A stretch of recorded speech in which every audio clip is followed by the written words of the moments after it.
তোমার মনে কি কখনো প্রশ্ন এসেছে কিভাবে আসল সুখ খুঁজে পাওয়া যায়? জন্ম থেকে মৃত্যু পর্যন্ত আমাদের জীবনের প্রতিটি মুহূর্তে আমরা কি চাই? আজ আমরা বের করব সেই প্রশ্নের উত্তর। চলো শুরু করি আমাদের যাত্রা। জীবনের শুরুতেই ভালোবাসা আর স্নেহের প্রয়োজন। শিশুর প্রথম কান্না আর মায়ের কোলে নিরাপত্তা, এটাই জীবনের প্রথম সুখ, যা আমাদের স্বপ্ন দেখার শক্তি দেয়।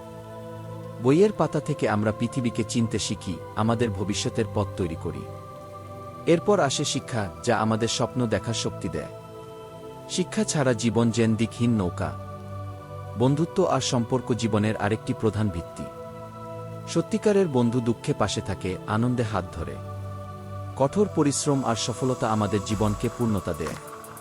কাজের স্বীকৃতি পেয়ে আমরা স্বস্তি পাই, কিন্তু যদি কাজের ভারে আনন্দ হারিয়ে যায়, তাহলে সেই সফলতা নিরর্থক হয়ে পড়ে। কাজের পাশাপাশি আনন্দ দরকার।